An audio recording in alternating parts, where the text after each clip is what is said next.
Are we to start? Yes, we'll start in a minute. We'll just wait for Mr. Panelist to come back.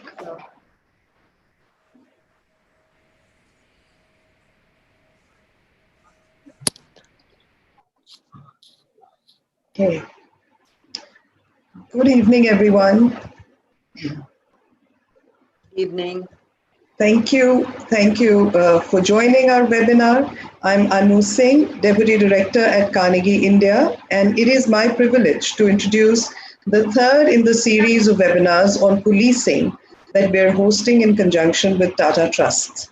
This evening's webinar on mapping global police reforms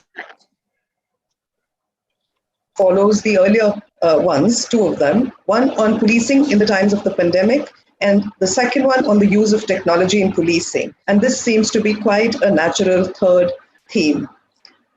This evening's panel discussion will be moderated by Maya Daruvala, Chief Editor of the India Justice Report, a first of its kind ranking of the capacity of states to deliver justice.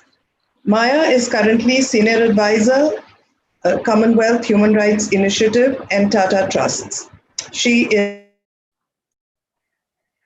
is a barrister from Lincoln's Inn who has been working to advocate for rights and social justice for over 40 years. For 20 years, she was the director of Commonwealth Human Rights Initiative, an international NGO mandated to ensure the practical realization of human rights across the Commonwealth. She's also the special monitor for police and prisons at the NHRC. In addition, she is actively engaged in numerous human rights initiatives and concentrates on issues relating to civil liberties, including police reforms, prison reform, right to information, discrimination, women's rights, freedom of expression, and human rights advocacy, capacity building, areas of education and child protection, and has a special interest in issues of gender and justice.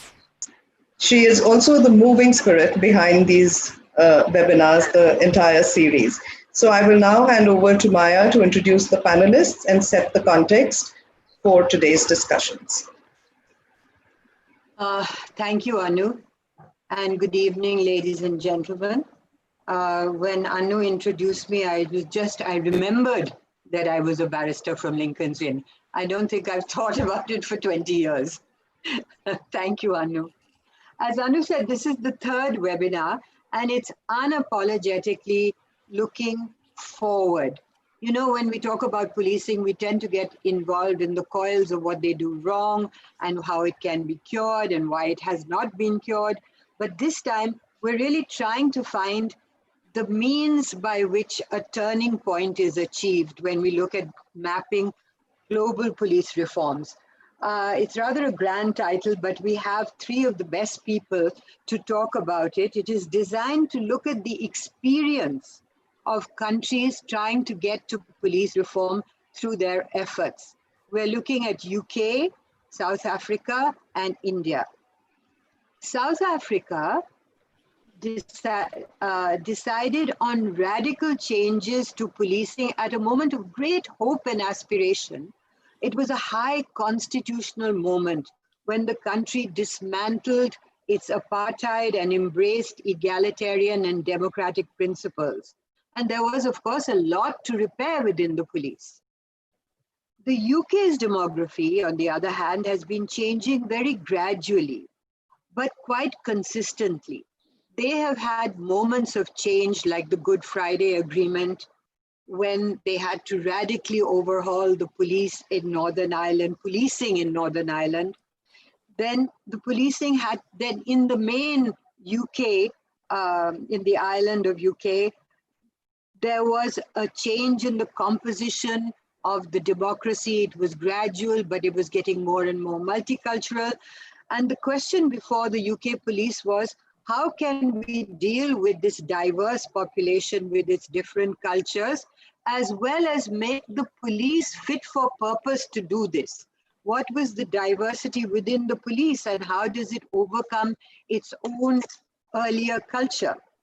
In India, which we which is the context in which we are talking, in India, reforms have been spoken about for a long, long time, right from independence, even before independence. But they have been stoutly resisted. Yet, in one jurisdiction, there has been some changes, both legislative, policy, implementational, and practical, quite in the face of resistance from within and from without. Our panelists today, and that is Kerala. Our panelists today are professionals, practitioners, and close observers steeped in the experience of their own countries. In each case, they will speak about the experience of bringing about that change, what helped it, what hindered it, how the change could be measured, and whether they can say with some objectivity how much has been achieved and how much. It is going to be an honest conversation. It is going to be a conversation which should interest practitioners in this country, because it is nuts and bolts. Very little to do with concept and theory, except to explain the vision of what policing might be like. So let me introduce my panelists in the order in which they are going to speak. Chief Superintendent of the Metropolitan Police Service, Mr. Raj Kohli, joined the police in 1992. He's done many, many things, but he has played a central policy role in overseeing significant changes in the ways in which the Metropolitan Police is modeled and delivers frontline policing, as well as conducting a review on issues affecting officers from underrepresented groups. Professor Elrina van der Spuy is an associate professor in the Department of Public Law, a member of the Center for Criminology, and Deputy Dean of the Postgraduate Studies in the Faculty of Law at the University of Cape Town. She has had a particular interest in the social history of policing in South Africa. And she has been there observing the change through all these years.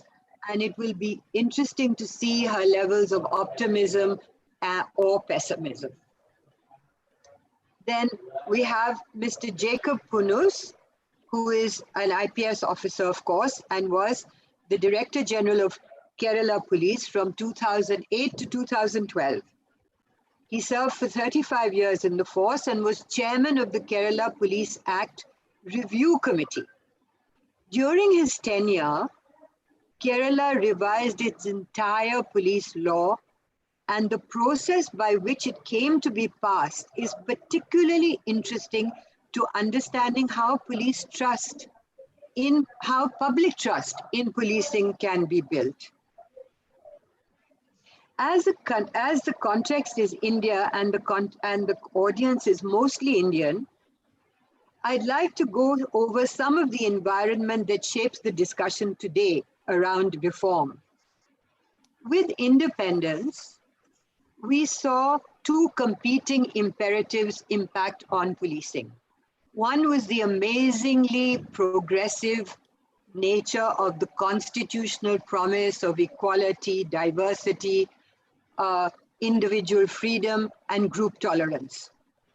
And second was the fears of the new governors that had passed through a terrible time of killing and trauma of partition. Instead of a radical shift and re-evaluation of the new rulers about what kind of a policing we needed, they opted to keep the same structure of policing as in colonial times, imagining perhaps that the ethos and culture would change gradually under the constitutional dispensation. But this did not happen.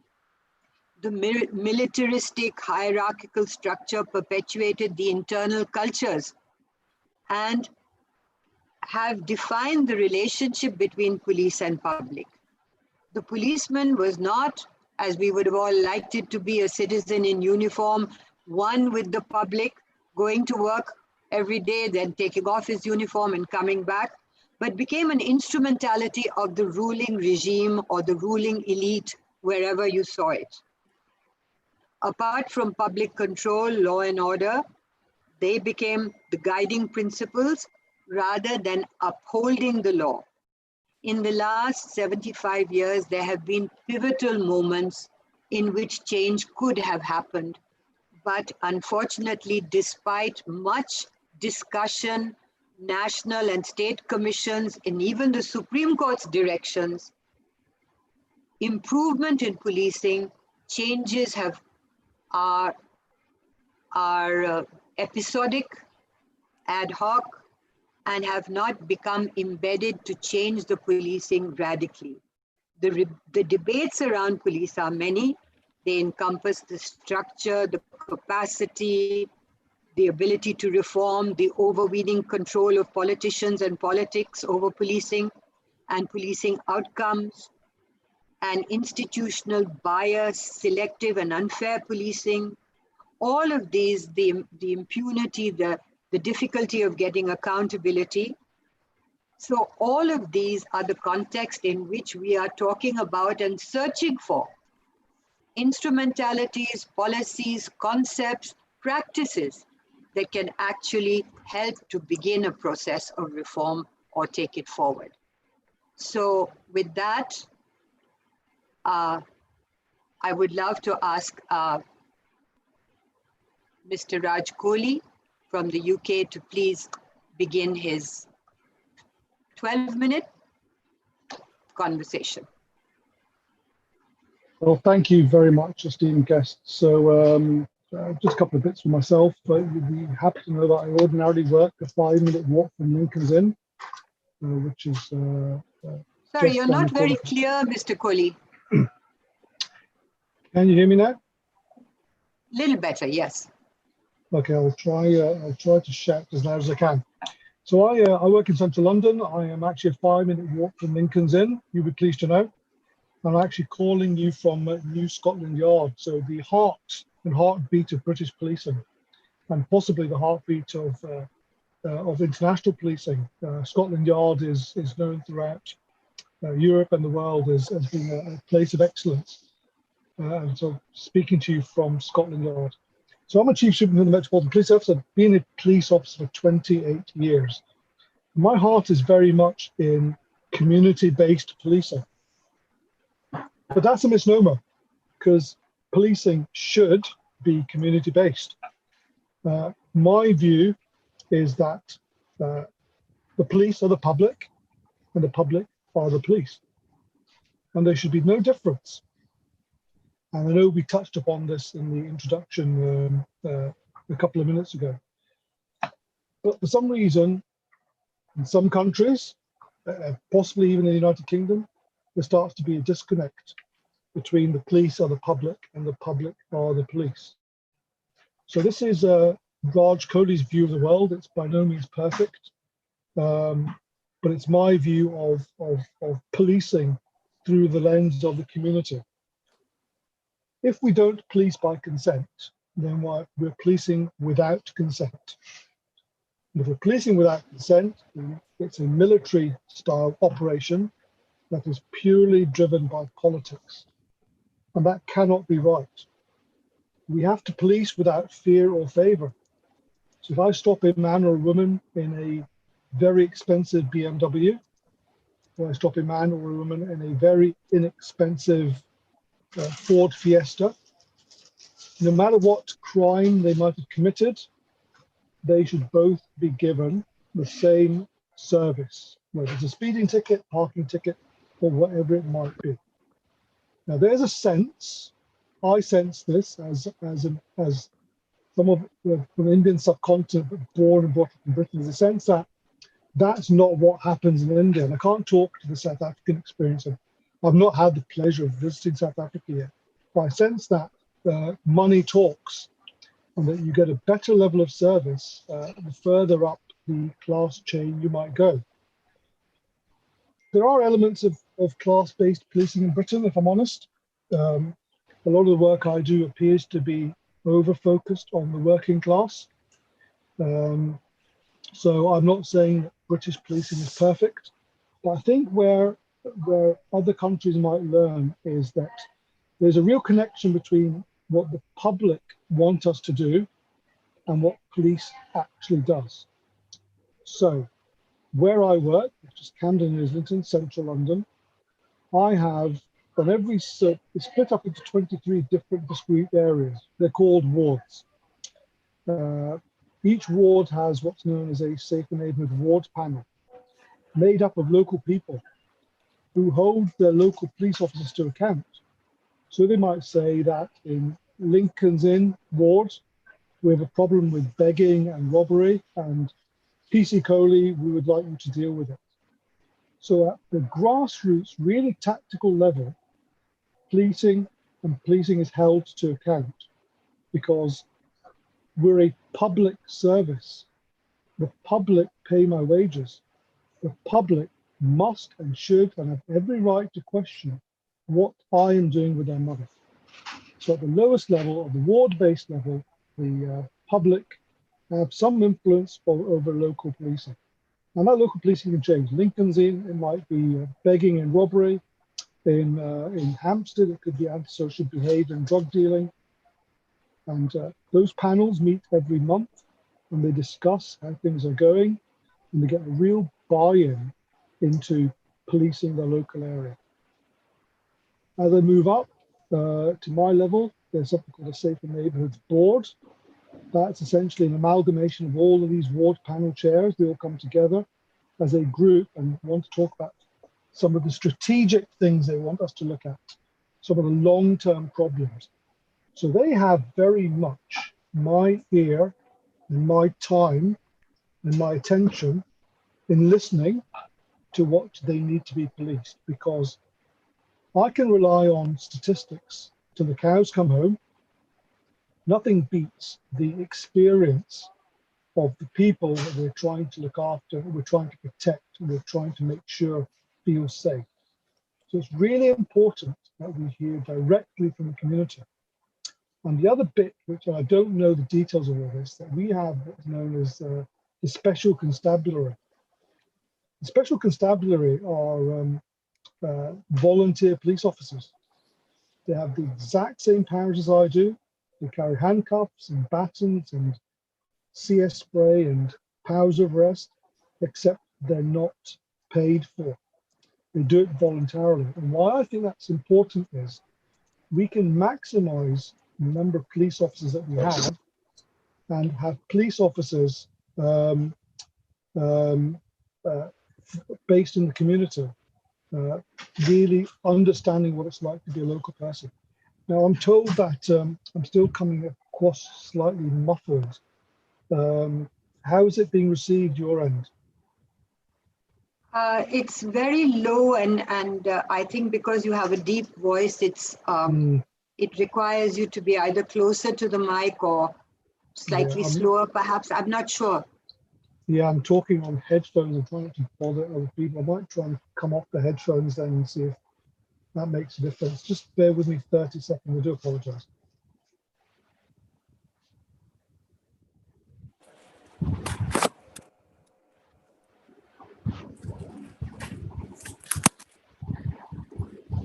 Right, can you hear me now? Much better. I could hear you saying, can you hear me now? Now, interestingly, I can't hear you. Let me just reposition myself.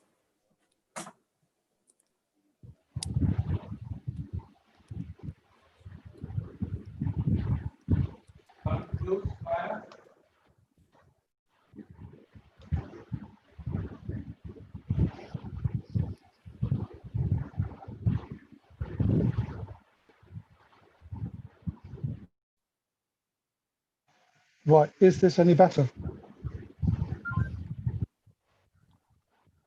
Hello?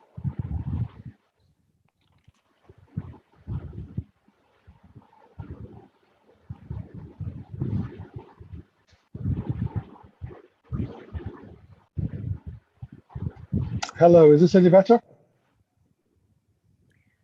Raj, I can hear you. This is Alrena speaking from South Africa. Hi, Arena. Hello, but I'm not sure Yeah. that the others. Go ahead, Raj. Let's see if we can make this work. Yeah. Am I back in the room? Yes, you're back in the room and Mm. you're... Mr. Punus, is it clear to you?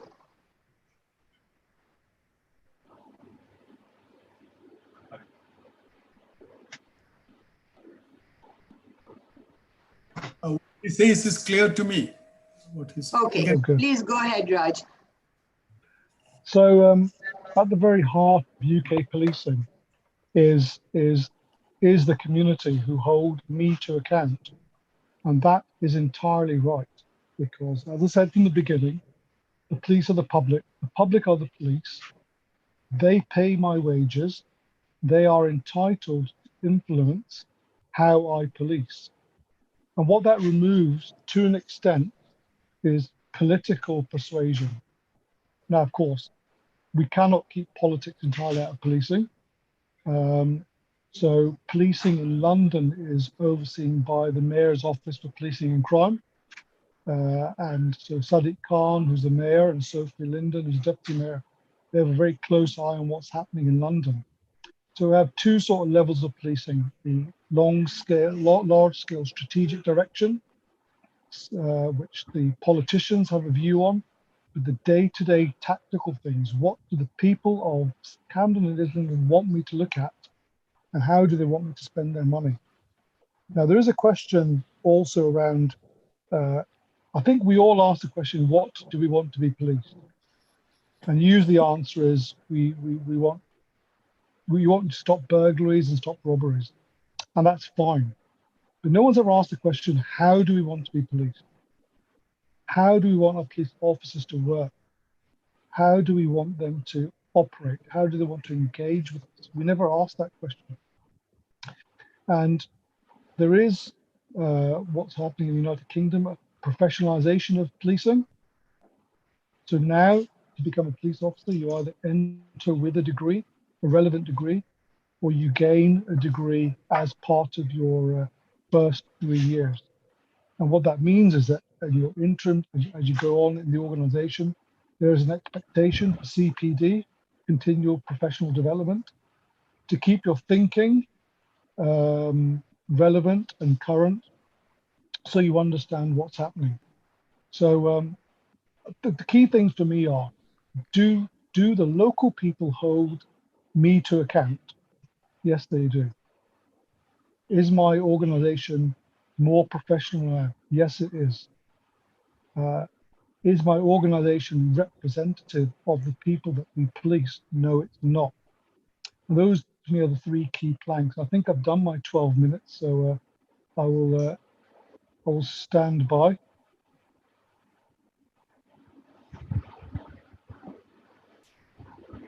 Well, I've just had a question from Marla about, Raj, could you talk about how you deal with internal bias and discrimination towards the public?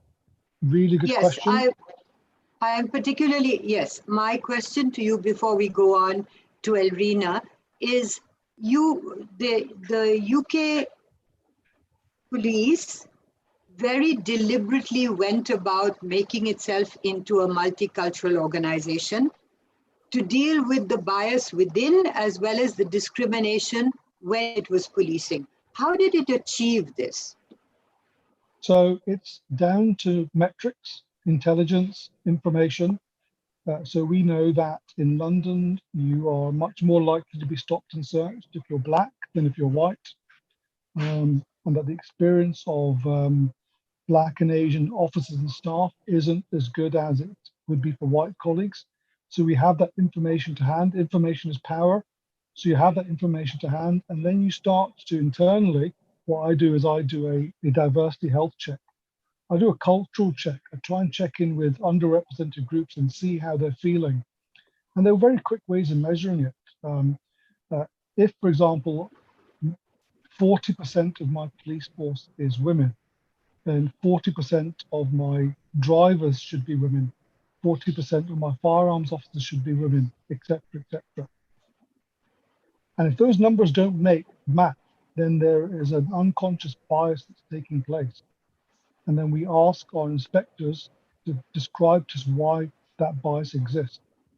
That's what we do internally. Externally, we're very alive to the fact that there is disproportionality in policing. I have a view that the police service is certainly in Europe is a middle class organization that over polices the working class. And that when the working class are overrepresented by people who are from Africa, the Caribbean, or the Indian subcontinent, straight away, you are over policing that group of people. You lay on top of that socioeconomic factors, and again, we're over policing a small group of people. And there's probably evidence to say that the largest amount of money taken out of the country are by multimillionaires through insider share dealing and serious fraud. And more money's come out of my pocket through their behavior than ever's been taken out of my pocket from a teenager on an estate in London. Thank you. We'll come back to the topic of bias and how do you deal with it, especially the resistance within the police itself, because as you said yourself, it's an unconscious bias. So how do you bring that forward and prove to people that they really are biased, that change? What did you do with the, I just think about it while we go to Elrina, because I think that to that extent, all of our police forces seem to have that kind of problem to be dealt with. Elrina? Thank you, Maya, and thank you for the opportunity to share kind of notes, lessons drawn. I want to start off, we're focusing on the South African case study. We've had 30 years of concerted effort to change the face and the spirit of policing in South Africa. And I want to just warn the audience that initially I'm going to paint a very optimistic picture of how we perceived the project of police reform. And we were extremely confident at the time. I think one needs to understand that against the background of political negotiations and the transition to a constitutional democracy. However, unfortunately, I am going to end on a rather pessimistic note, but perhaps that is a good thing because it's also infused by realism that the job of fundamental reform of a complex organization such as the police is bound to be very difficult. And perhaps in retrospect, most of my colleagues who were involved in the kind of trickiness of police reform now wish that they understood when they set out that complexity. And so maybe with the pessimism, there is also a kind of realism that says never underestimate, I think, the extraordinary challenges that awaits one. So the South African case study, I'm going to make 4 contextual comments because I think we're trying here to compare notes, but it's important that perhaps we just also take into account contextual issues. In 1990, when political negotiations started in South Africa, we sat with a police organization that had a colonial legacy, Maya, as you've pointed out, so that we share. The British dominated both of our societies, and that colonial heritage expressed itself in a very kind of deep militarism. That's the police organization we had to deal with at the time. But secondly, I think one needs to appreciate that South Africa has just at that point came out of almost 2 decades of very severe political civil conflict. And the police at that time was kind of shaped as a counterinsurgency police organization. And so perhaps we didn't quite anticipate in our police reform conversations that deep counterinsurgency role placed very particular kind of blockages viewed from the inside vis-a-vis the project of police reform. A third observation is we had to do police reform within a framework of a negotiated settlement. So here was no prospect of wiping out the past. You had to work with those who were on the inside, and that put particular kind of limits to police reform. A fourth observation is that South Africa has been and continues to be a high crime society. And the formation or establishment of a constitutional democracy did not change that.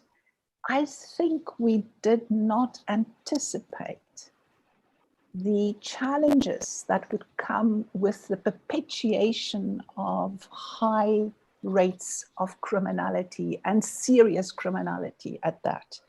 And a last observation, and this is perhaps to link to what Raj Cooley has been saying, not only a high crime context, but an extremely unequal society. South Africa is often held up internationally as one of the most unequal societies. And that means that the issue of class division and class politics is critically important to a discussion on police reform. So those are my contextual comments.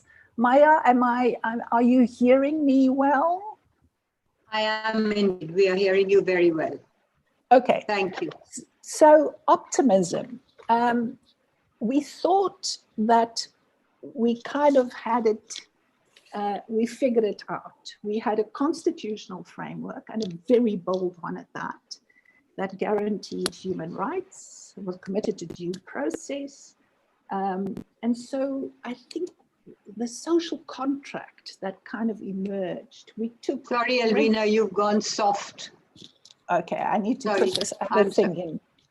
Yeah, okay, sorry. So the principle of, or the principles of the social contract, we had it all figured out. There was at the time considerable political will from the top. And I think that is usually regarded as of critical importance. The new ANC incumbent government was committed to the project of changing the police organization. In the third instance, we had a very active, robust, mobilized civil society who's been partaking in conversations about post-apartheid police reform, and so we could draw on that. In the fourth instance, we had a very elaborate system of oversight. We crafted that kind of architecture of oversight. And for a long time, South Africa was actually held up as, in the African context, as somebody, as a case study that succeeded in devising an oversight infrastructure. Oh, I'm getting a lot of noise from the background. And in the fourth instance, or fifth instance, and I'm also linking here with what Raj Cooley had to say, we were at the time deeply committed to the philosophy of community-based policing. And that really was the kind of chariot call it emerged as the kind of unifying gospel at that particular time, that we could go forward and devise mechanisms to put the spirit of community policing on the street. So I think we had a lot of the important ingredients: a social contract based on principles, political will from the top, an active civil society, an elaborate system of oversight, and a philosophy of community policing. So we stepped boldly forward. I think what we have had to learn in retrospect is that we underestimated the internal organizational challenges that any large project of organizational restructuring was bound to encounter. We lost too quickly too many skills. And in a way, that was a function of employment equity conversations, that in 1990, the police organization was racially divided. The top was occupied by white police officers and the lower ranks by Black police officers. And that was untenable for a post-apartheid state. So the project of employment equity kind of drove a number of managerial decisions. In retrospect, it happened too fast, and we lost an enormous amount of skills because of the exodus of white police officials, combined, I think, with weak managerial capacity. So if we could redo Project Police Reform, I think we would have been more alert to these two issues. We underestimated, in the second instance, political challenges. The decision was made to have a centralized national police institution, and too much power got centralized at the top, and the top became far too heavy.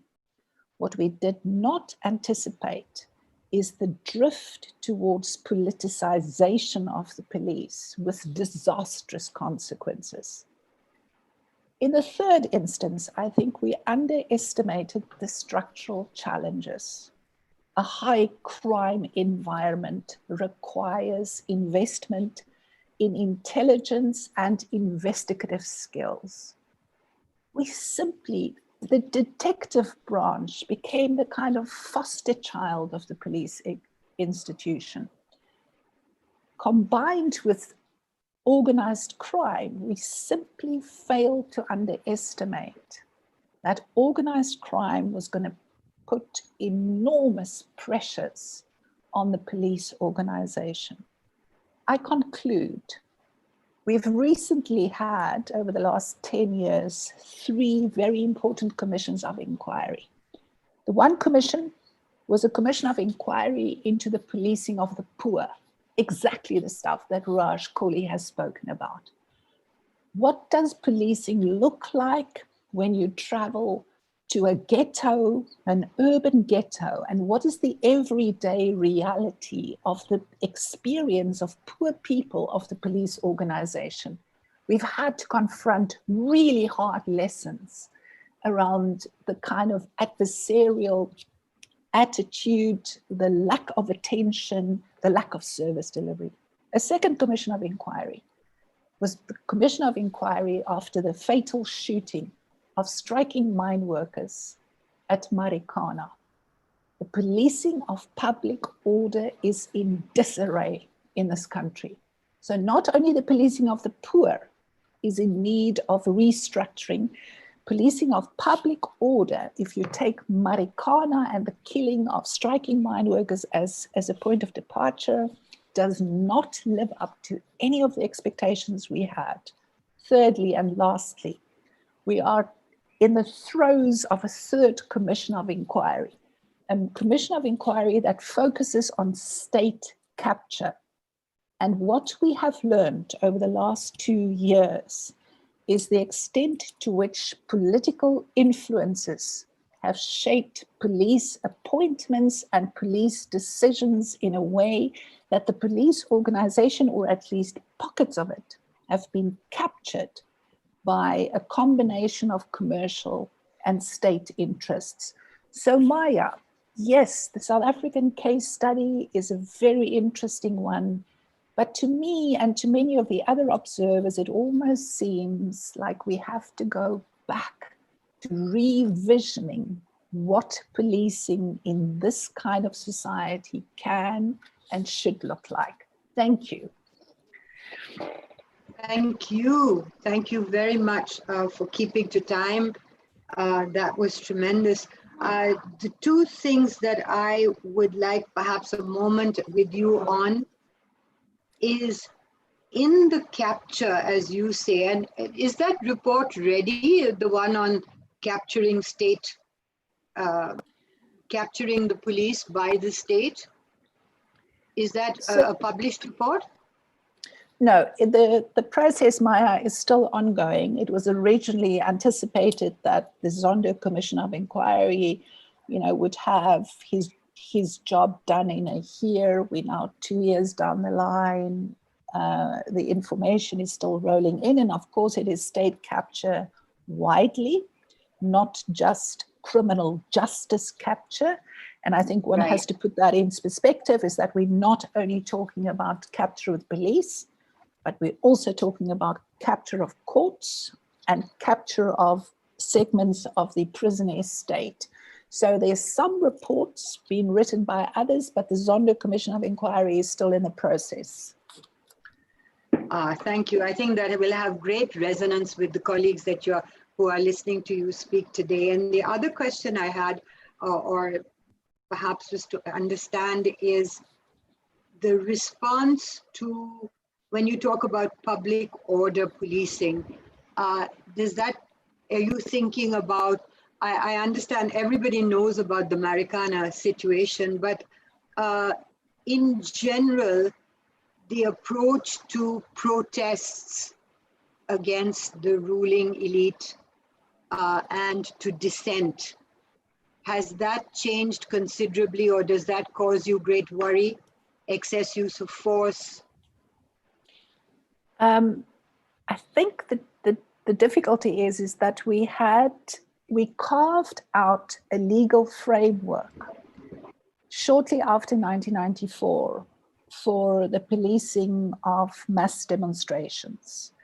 And that legal framework had some very sacred principles. What we have seen over the last while is that those principles no longer really work like we anticipated them to work. Public protests have, of course, increased considerably, what is now called service delivery protests. They jump up everywhere. They often very acrimonious, adversarial, if not violent spaces. And we've seen increasing kind of specialization within the police for task teams to be sent out, as in the case of Marikana. So we just don't have a grip any longer. We have lost public order policing capacity. And so there has been a lot of talk about the need to revisit, to redesign, to reinvest in training, and to update legal framework so that it is relevant to a much changed kind of context on the street. Thank you. Thank you, Elrina. I'm going to ask Mr. Punus, and everybody has kept so wonderfully to time that we will have a lot of time for questions from an audience that is, I know, engaged. Please. Mr. Punus. Thank you, Maya. Thank you very much. I was listening intently to the words of Raj, Kohli, and Elrina. No, London police is what we want our police force to be. And London is very often set out as a model. but our problems are more like the South African police problems. What Elrina narrated as the 4 difficulties that they encounter, except for the high crime, all the other things are applicable to the Indian context also, particularly in Kerala. So our attempts to reform the police, in which I have taken an active part from the 90s till 2012 when I retired. Now, see, our motivation is to improve policing. And the raw material that we have is dissatisfaction with the police. If people are dissatisfied with police, there must be some way in which they can be motivated to reform police. So so dissatisfaction often results in a lot of discussion, a lot of criticism, and a lot of condemnation of the police. And sometimes the demand is for punishing some police officers who have caused the dissatisfaction.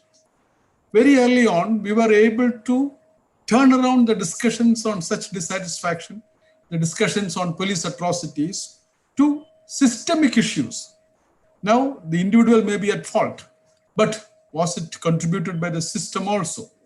And gradually, we have been able to sublimate many of these levels of dissatisfaction to systemic defects, which we should prevent by improving the system. And that was the general line that we followed during the last 2 decades to initiate several processes of reform.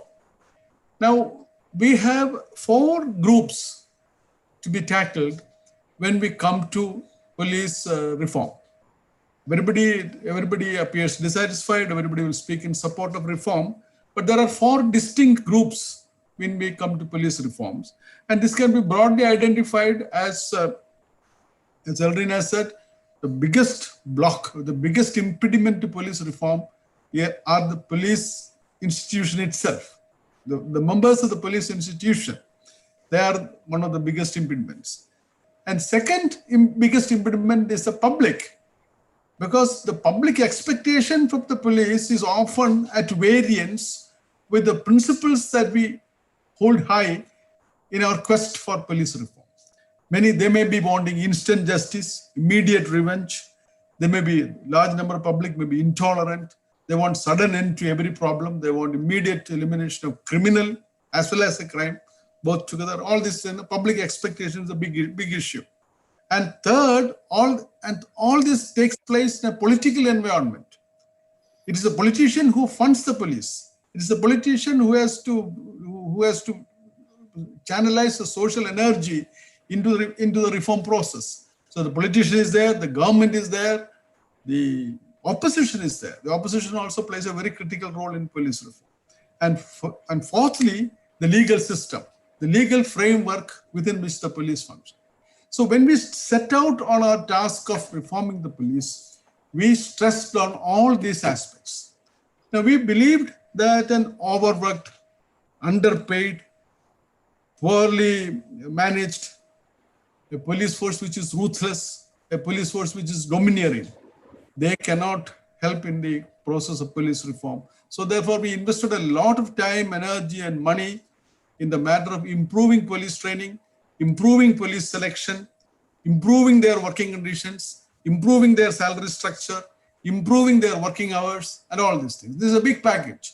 What Kerala has done in the last 15 years to improving the policeman's lot is simply amazing, simply wonderful. And therefore, when the word police reform is spoken, the policemen are not antipathic to idea.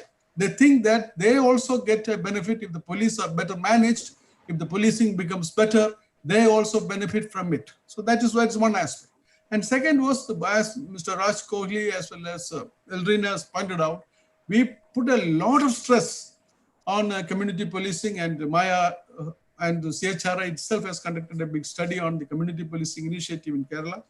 And we have gone to the citizen with community policing concept. As Raj said, police are the public, public are the police. This is the watchword of the Kerala police nowadays.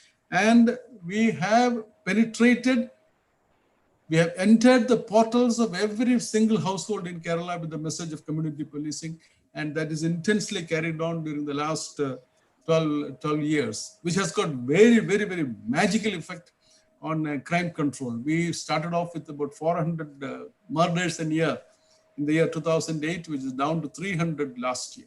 So it has got a very good effect on crime. Also in boosting the level of confidence of the public in the policing system. That is the most important dividend that we had. We put a lot of energy into community policing. We trained the public, we trained the police. We had a lot of committee meetings, a lot of sessions. We approached the social leaders, writers. We approached the newspaper. We approached the media people. We approached the TV people.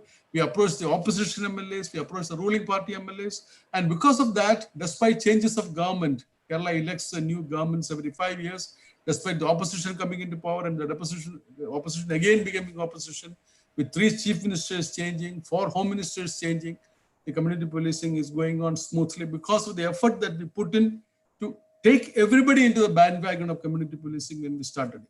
And also, with regard to the legal reform, we had to change the Police Act.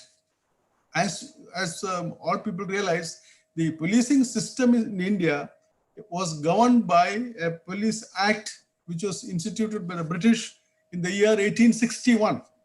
Even after independence, many police acts came into being, but there were carbon copies of 1861 Police Act, except that the word India, etc., replaced the earlier reference to the Crown and the Commonwealth and things like that. So it was changed into the Indian Police Act by changing a few words here and there, but in content it remained the same. But Kerala undertook a massive task of changing this Police Act into a model acceptable to democratic values. And in this process, we first had a committee which drafted the act, and that is the committee which I chaired, which Maya was mentioning. So that Police Act was drafted. Then it was published on the website, on the police website. Then comments were taken by the public, from the public. It was submitted to government. Government again republished it. Then government converted it into a police bill, placed it in our legislative assembly. The assembly appointed a committee of MLAs as a select committee. The select committee held widespread hearings all over Kerala and in places, remote places like Delhi, Bombay, and things like that. So they heard a lot of people, considered a lot of data, considered a lot of issues. And finally, we managed a police act in which democratic values and principles of police accountability, principles of tenure system, transfer security, policy handling, all these are, at least in theory, ensured within the Police Act. So these are the efforts that we put in for this particular process. And this process was undertaken not in a bureaucratic style within the confines of the police department or in discussions with the governmental file systems and things like that. It was, all these activities are conducted in wide open with hundreds of media discussions, with thousands of TV debates on practically a large number of issues during the last 20 years. And many of these debates are still till now going on. Even now, our community policing program, even today, I heard a local MLA referring to that program while criticizing the police, saying that the standards are not met, current conduct is met. And also one wonderful progress has been in the magical decrease in the number of people killed by police firing while managing demonstrations. Managing demonstrations and firing on the demonstrators is a colonial legacy that we have inherited from British times. Firing upon crowds. It is a matter of great pride for Kerala police. When I was DG, I could not claim that pride. But in the last 8 years, nobody has been killed in a police firing on a demonstration. Now, this means there has been a change in attitude. They are still throwing stones. They are still abusing the police. But still, even the public also has got limited themselves, the extent to which they attack the police. And the police are also highly restrained in their response to police. We have also improved police strength considerably. Because when police become meaningful guardians of security of homes, and when people consider a police arrival in their house as a welcome thing, then there is popular support for giving greater means and strength to police. And as a result, when I entered the Kerala police way back in 1975, the strength of the police was only 19,000 in Kerala. Today, as we speak, the police strength has reached 60,000, almost a threefold increase over a period of 42 years. So this is because government as well has been investing a lot in police because of the response that the police has been able to elicit. We have managed to ensure transfer security, and all this has been done. But at the same time, as Aldrina said, there are anxieties. Politicians are still ruling the roost, and no politicians will say goodbye to power and authority. Whenever they are vested with power, they will try to use that power over the police in a way which is politically beneficial to us, beneficial to them. And that may not be strictly according to the norms of rule of law. Such deviations will be there, and such concerns constantly arise. But fortunately in Kerala, we have a very vibrant media, and citizenry are highly politically conscious. And therefore, even the littlest things, even the smallest things come into the media forum for discussions, and a lot of discussions take place, which acts as some sort of a natural restraint on political influence in certain matters being limited in scope and limited in the damage it causes. So broadly, we have been able to ensure a reasonably fair amount of quality in policing compared to the other states of in India, and wherever surveys have been taken with regard to delivery of police as a service and the public reaction to police, we rank pretty high among the better states and not among the lower states. That has been a matter of satisfaction to this. And these reform initiatives have been caused by a particular act of a particular chief minister way back in 2001, when he declared that no politician shall enter the police station. And by 2003, in fact, Maya had come down to Kerala and conducted a seminar at that time. He had said no political interference in police, and it started. At the same time, when politicians stopped coming to the police became highly corrupt and the police became mafia dominated. And that was the public complaint. And therefore, that chief minister had then at that time ordered, let us solve this problem once for. And the Supreme Court judge by name Justice Katie Thomas was appointed to look into the police performance with the freedoms, with the so-called autonomy, with the so-called freedom given to the police. And he produced a big report. And as a consequence of that report, all these reforms which I have indicated have come into being, particularly started with community policing, and it graduated into the appointment of a committee for the Police Act reform. And all these issues which I have delineated now came because of a big events which happened in Kerala between 2002 to 2004, where police were given the autonomy that we desired. But that autonomy in public perception was misused. It led to some of the worst atrocities, according to some, with regard to police firings, with regard to communal riots and things like that. So at that time, very serious doubts were raised with regard to the ability of the police to manage the freedom given to them, and therefore what should be the mechanisms to assess them, what should be the norms of accountability for the police, how we should deal with the police misdemeanor, etc. And this was done systematically over a period of a decade. And I'm happy to note that many of the efforts, many of the systems that we developed have been continuing during the last 8 years or so since I have left the service. But at the same time, there are several things like political interference and corruption, which still continue to be issues about which people are conscious, about which debates are taking place, and which it is hoped we will be able to solve in the near future. Thank you. I think I have kept to the time. Yes, you have indeed. And thank you, Mr. Punus. Mr. Punus, I have a follow-up question for you. You have emphasized the participation of people of Kerala in this. I remember how elaborate the process of consultation was, and it was a joy to see the 6 or 8 hours of deliberation and the amendments that were passed and how much was taken into consideration. And as you say, the continuous contact of community and police, the media attention that is given, have created a model which is not a foreign model. It's not South Africa, it's not India, UK. But how do you make this relevant and how do you duplicate this in different states of India? Why has it now, it's been there nearly for a decade. The Changed Act, the processes, the mistakes, the challenges. It's not as if the politicians of Kerala don't want to interfere. And yet you have been able to create a higher level of service and also to reduce the level of atrocity, of violation, of excess use of force. Now, these are things, merely the performance of your everyday work, if that could be guaranteed to a certain level in different parts of India, especially in the metropolitan areas, not especially, but one could think of the metropolitan areas for this kind of experiment. So why has it not taken hold? You and I have been talking about this across the country for a decade.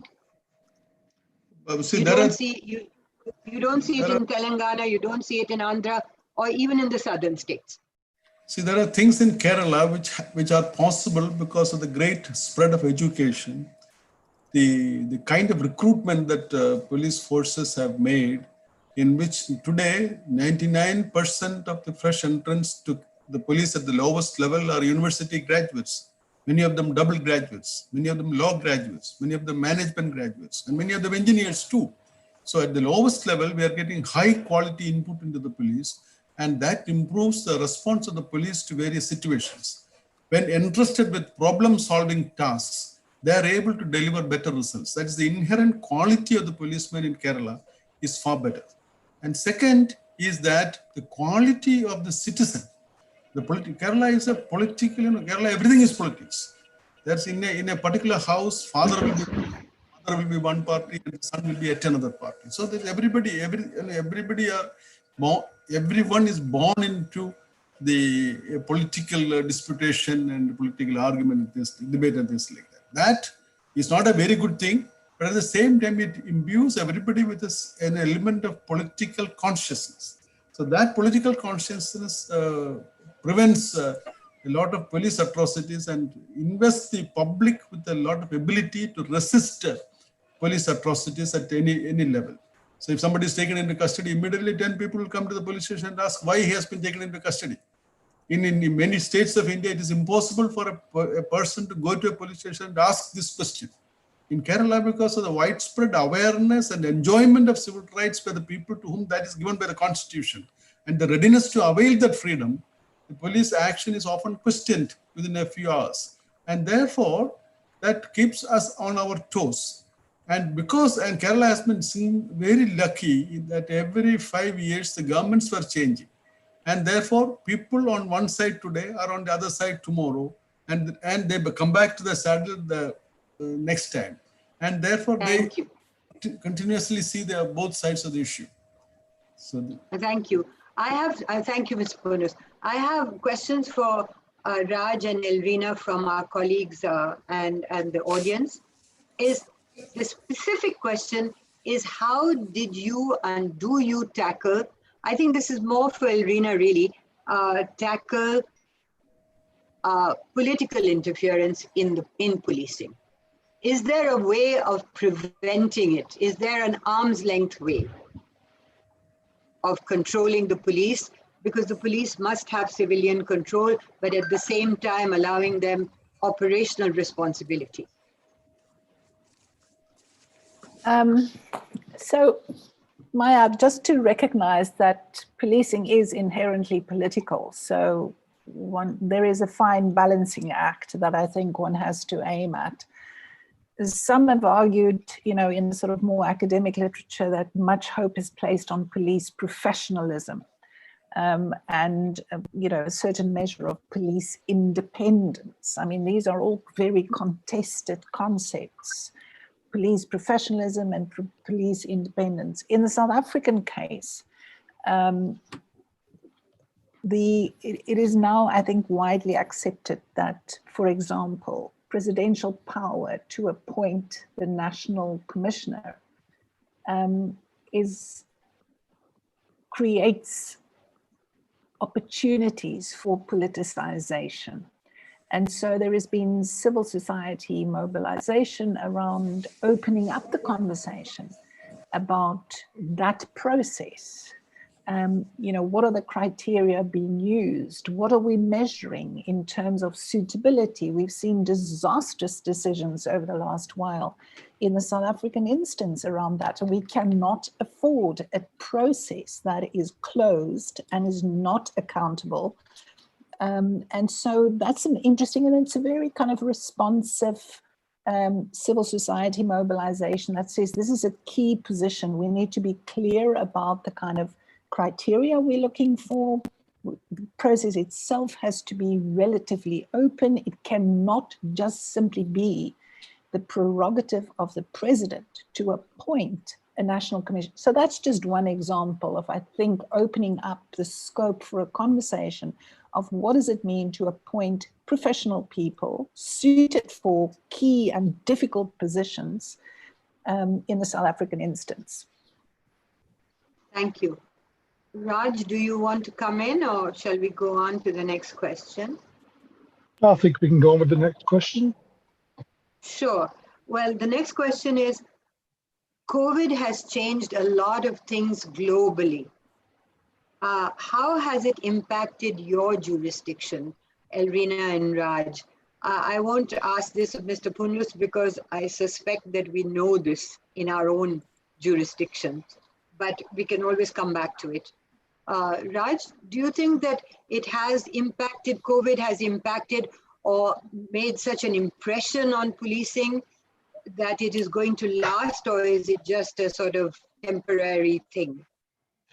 I think we've had the perfect storm in Western European policing. The death of George Floyd in America and COVID, both events very directly hit, for me, attack the heart of police legitimacy. So the death of George Floyd, clearly wrong, clearly unacceptable, clearly someone's committed a crime there. But you might wonder why COVID is questioned police legitimacy. Policing and police officers are meant to deal with criminals, bad people, people that carry guns, people that rob banks, people that steal cars. Now we have a cohort of people, predominantly middle class, breaking the law, don't ever have anything to do with policing, and now my officers are enforcing the law against them. And this puts them in the position of questioning police legitimacy. So the biggest supporters of policing are now saying, you can't do this to us. And we are seeing a real pushback around the enforcement of COVID legislation. I try not to enforce the law. I try and encourage people to understand it's a public health crisis. But it remains the fact that ordinarily law-abiding citizens do not regard themselves as breaking the law because they haven't stolen something. They're just walking about without a mask. And have you incorporated this into your training, that this is how you treat this rather than any other way? Well, our training is designed to incorporate all manner of confrontational policing. So whenever you're about to enforce something, and our training covers all of it. It's too soon to have COVID-specific training for officers other than reminding them what the law is and around personal protection and around how the citizens can look after themselves better. But it's relatively straightforward. We know people are breaking the law around COVID. They're doing it in their houses and their gardens. We know no one wants a police officer to enter a garden of 7 people and say you've got one too many people. And actually, I'd rather stop young people killing each other in the streets of London than go to a house and tell Elrina, she's got 6 too many people at her birthday party. But I have to do both. Right. Elrina, do you think that the COVID moment and the George Floyd moment has had an impact on A, the public, or B, the police? The police as they see themselves and the public as they see the police? I mean, for us, the conversation here has been about the joint deployment of police and military. And especially, as Raj has pointed out, how that kind of joint deployment is far more visible in highly congested, poor neighborhoods. Middle-class neighborhoods are being surveilled by contract private security, and contract private security, you know, they're responsible for policing the very clients that pay for them. So how it has played out is in poor neighborhoods. I think this joint deployment of the coercive arm of the state is far more visible. We've seen use of force, incidences of that. At the moment, there's 3 police officers appearing in court after the shooting of a Down syndrome 16-year-old child in a township. But what is interesting about all of this is, of course, the extraordinary visibility of all these undue examples of use of force. So there are interesting questions here as to whether the state is reinserting itself as a force to be reckoned with through its law enforcement and military personnel. And maybe this is just a point, Maya, for all of us, is that when we talk about police reform, understandably, we so often just focus the conversation on the state, whereas, you know, the diverse nature of policing, and I don't know, perhaps that it is more visible in the South African context, is this split and tension between state police and private security police. And so how in a moment of crisis, those divisions and the plurality of the agents involved in the business of social ordering and policing, how it makes itself visible. So it's also forced us once again to take into account the deep inequities in the business of policing and social ordering. Right. Mr. Punus, do you want to come in on this?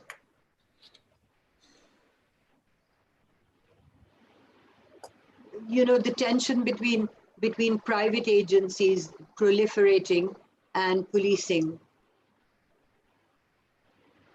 No, we have no such problem in Kerala. Though we have a large number of private security guards. I said our strength is 60,000 men in the Kerala police now. But at the same time, we have 200,000 private security guards in various parts, banks, houses, residential colonies, and factories, all this. So on doing that guard duty, about 200,000 people are there. Mostly they work in cooperation with the local police stations. They are not, they know, in our community policing system, they have also been integrated so that they are also there. They also act as the eyes and ears of the police, and they serve a law and order function also. But most of them, I mean, we are not permitting them to carry any guns and things like that, except in very, very sensitive areas. So they are not armed in general, except where they are guarding treasures and something like that. So for personal protection, we have very strict gun control, and therefore, because they are being armed with guns, that makes a lot of difference. So they only have lathis, or often they have nothing. So we don't have any such serious problem as the clash between the private security or the private armies, as they call it, and the official police. We don't have any such problem. Thank you. Raj, did you have anything to add? No, I mean, we do have a strong private security presence in UK policing, but in fact, many of them are authorised by the local police service. So they're actually able to receive intelligence from the police around people that we're looking for and criminals. So it's called accreditation. So we have a number of accredited security firms who have the Metropolitan Police branding. And that's been very successful. Anu, your mic is on. Yeah, please go ahead. Yeah. Sorry, you finished? Sorry. I caught the last bit of what you said. Yeah. Here's another question from Aarti Aluwalia. There's a lot of conversation in India about policing becoming much more improved, and they use the word reform very loosely on this, by the introduction of technology and artificial intelligence, face recognition, predictive policing, etc., automation, the separation of people from direct contact with the police because you can do it through AI. And is this the magic bullet, or are there huge downsides to it? Elrina? I think the superficial, perhaps, answer to this is that it's inevitable. It seems to me that police organizations will embrace technology. And very often, I think, for police organizations in developing economies, this is a sign of modernity. You know, you want to play with the big players out there. So what the London police does has impact on the wishes, expectations, and the desire, almost the lust for tools and equipment. You know, that's a big thing.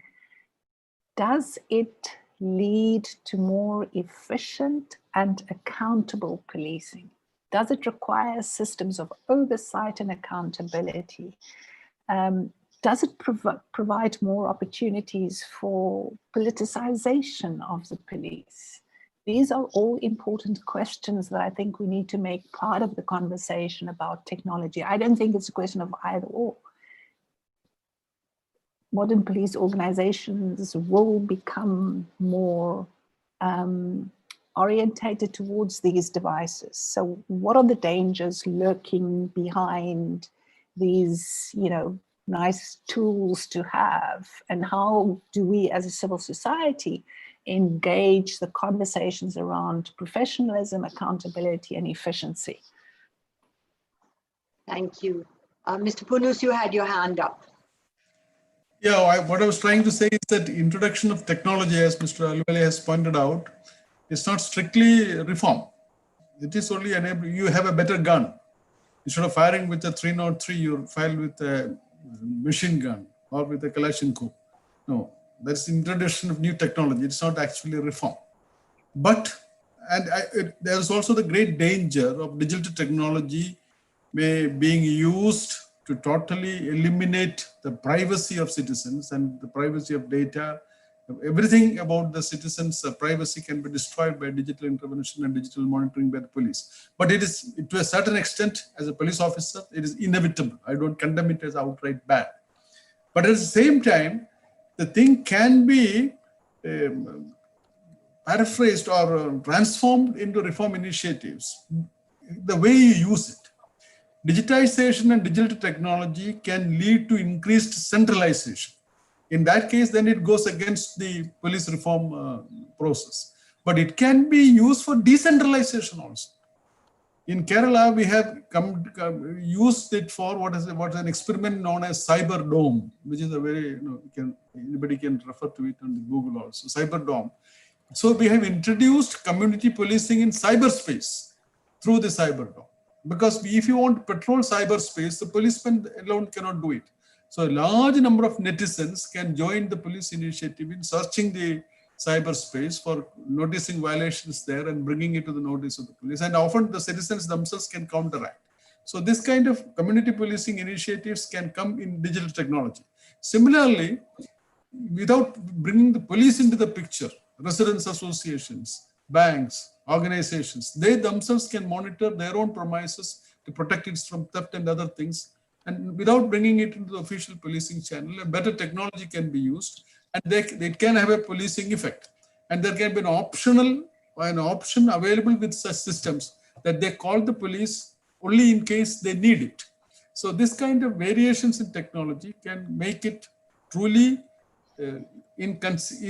truly consistent with police reform methodology. Sometimes, many a time, it takes us back.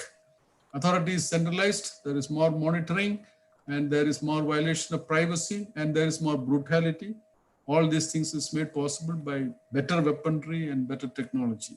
So that is to be avoided if technology should not destroy what benefits we have gained by police reform initiatives. It makes atrocities easier. That is the danger of that. Thank you. And at the same time, having a great many people with a diverse set of values, policing, assisting police, whether it's through the cyber dome or through RWAs, can lead to a sort of 1984. Now, of course, we've passed 1984 very, very quickly. But it can lead to that kind of oppression of certain classes of people simply because the herd does not agree with them. Which brings me to an interesting question from, where's that thing gone? 1 second. There was a question about drugs, which I thought was quite charming because, well, the question was, do you think we should legalize drugs like marijuana and these sort of recreational drugs, as that would then free up the police to more important things? This is clearly someone who is interested in this area and suggests it. Has the legalization of drugs in America, in your views or in your experience, made policing easier? And is it on the cards in the UK? Well, it's not on the cards in the UK. We did something called decriminalization as opposed to legalization of marijuana, and I think that just confused everybody. I'm old-fashioned. I remain of the view that cannabis is a gateway drug. I'm old-fashioned and conservative, and I remain of the view that cannabis is a gateway drug to harder drugs. It's too early to tell whether the experiment in America has actually worked. I would say it's careful what you wish for, because no one wants someone to get into a car and start driving while they're stoned. No one wants parents to be looking after children while they're stoned. No one wants children getting hold of marijuana and becoming ill, etc., etc. So I think, and sometimes the argument is it makes policing easier to stop doing certain activity. So at what point do we stop doing everything just to make policing easier? And I know that sometimes people say, well, alcohol's legal, therefore drugs should be. That's always a false debate. It's neither here nor there. Alcohol is legal, so let's not even have a conversation about it. Drugs are currently not. I hear all the conversations about improved taxes, so you'll have a greater tax revenue if you sell it legally. There's an argument then for prostitution becoming a legal activity and taxing women and men who partake in prostitution and taking the taxes off them, because then that's one less thing for the police to police. So at what point do we stop policing things? But you've got to remember, I'm a man of a certain age and I'm not a fan of legalization of drugs. Yes, I can see you're hugely old, Raj. Okay. Now here's a question that is on everybody's mind, and please, anybody talk about it. As we've only got another 5 minutes, but it's an interesting question because it's so broad. Is how do we, because that is basic and central in everybody's mind. is how do we have a police? We want a police. We need a police. But a police that is accountable and stays within its domain. When our broader justice system seems to be compromised and their own legitimacy, the legitimacy of the state's legislators, the legitimacy of the courts are also compromised. Can you really create police reform or better policing in this kind of atmosphere of reduced governance or trust in governance? Elrina, do you want to? And oh yes, Raj has put up his hand. Raj. So very quickly, so clearly today's conversation is centered around policing. But of course, we only police what society generates. And if society generates a certain type of crime or criminal activity, we're going to police it. A lot of the conversation has been about how we police certain classes of people. I don't see enough activity in raising the lot of those of the lower classes, perhaps socially and economically deprived, having to be much more aspirational in terms of what they might want to achieve. I would say that mental health provision, youth services, health in its widest sense, they all play a part in policing. Everyone plays a part in policing. The work that I do, the work that Jacob does, or Rina does in terms of policing, is we police what society gives us. If society gives us something different, then we'll police it differently. You can bring as much reform as you like, but if the product that we're policing is the same, the tactics around it don't change that much. Right. Elrina? Interesting how, the debates in the States about abolishing police organizations, how that has very forcefully put, some hard issues on the table. I mean, it's almost like prison abolitionism, prisons don't work, do they? They're good for warehousing, they're not good for rehabilitating. And so this continuous search for kind of an ethical clarity about these institutions who hold lots of power. Do we need to start revisioning what that should be about? I mean, these are, I think, interesting radical moments where spaces are opened up for us to rethink the rationale for having particular mechanisms. But having those conversations mean that we have to kind of have serious conversations about the primary police functions, the powers, and so forth. So it seems to me that all of these certainties, perhaps, that some of us may have had, that yes, of course, how can you have a state without a police institution? It's kind of just a necessary evil, if so. Interesting to see how the boundaries conceptually and politically are being pushed further to rethink the meaning of these institutions. Mr. Poonus, do you want to? Very, very interesting question, Maya, very interesting question. But the quality of policing is a product of the political and the social will of a society. If the political and social will of a society leads to injustice in its structures and systems, policing will be unequal policing, and policing also will be unjust. But the solution is not defunding or disbanding the police. If a society with all its resources cannot manage to have a decent police force, now if that society does away with that police itself, even that imperfect police itself, the society will be totally destroyed.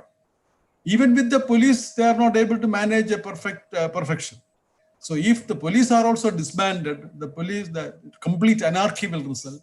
And therefore, neither defunding nor disbanding existing police forces is a solution. However painstaking the path, however tortuous the route, we have to persist with police reform, and that is the way ahead, according to me. That is the only hope that Yes, we have. Raj. Thank you. Thank you. Raj. So I'm going to be very controversial. I support defunding of the police, and I'll tell you why. Because isn't our job, my job as a police officer, to do my job so well that I no longer have to have police officers?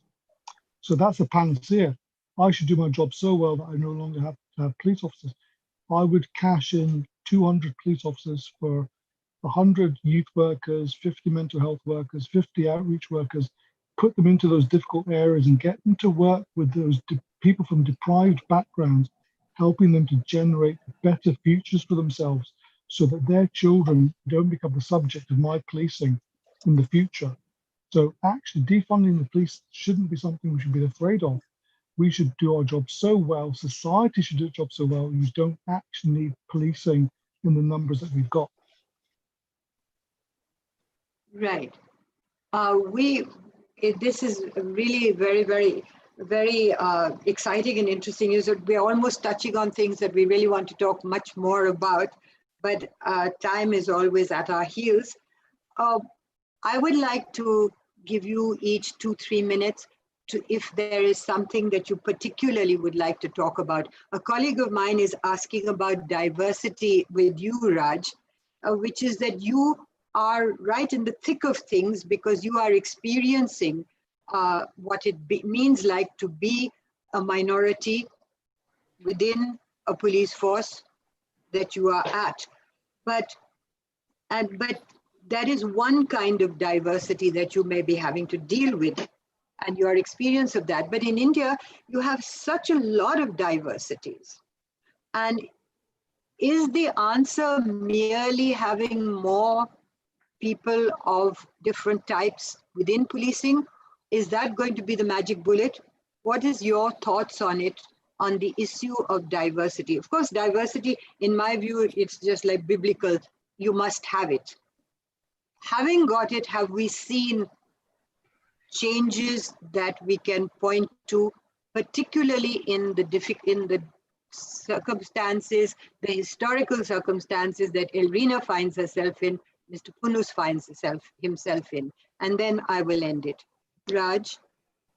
So diversity and inclusion, a more representative police service means that the police service is fairer to everyone that it enters and therefore provides a fairer service to the people it serves. There's no point in just having representation without a cultural change. So some of that cultural change will happen by having diversity of thinking from all different backgrounds. I note that the term policeman was used quite regularly in the debate today.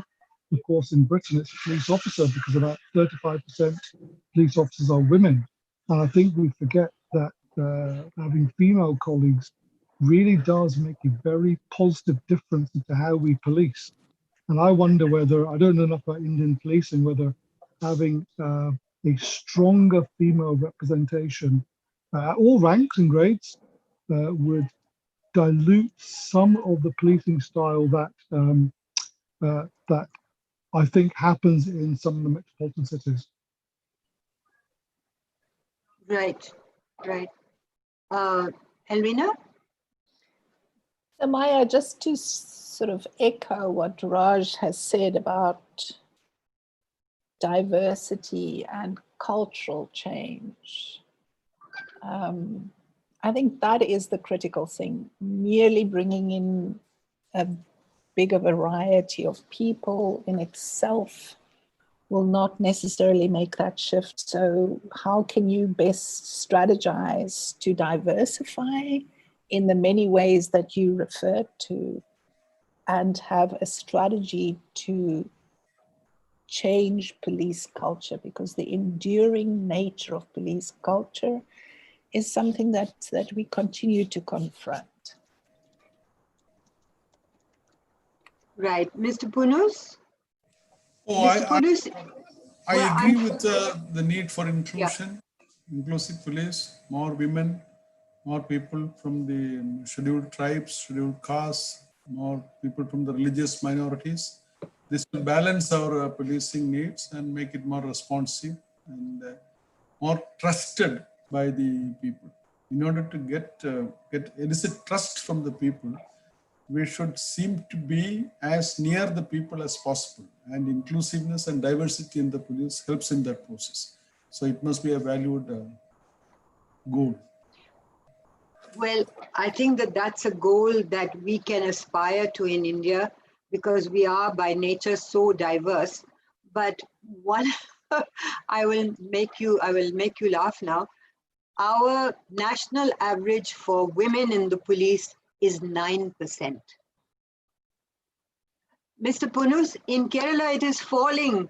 We need to increase it. In Kerala it is falling.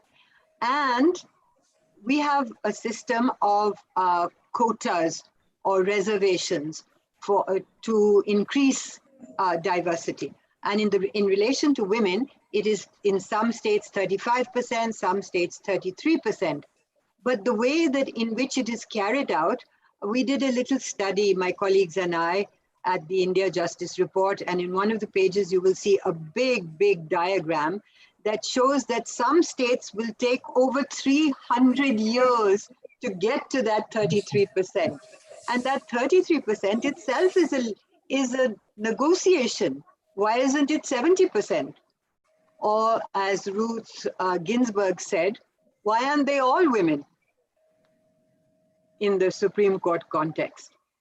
But so we are negotiating our way towards a subservient 33%, and it will take us that long to get there in some of our states.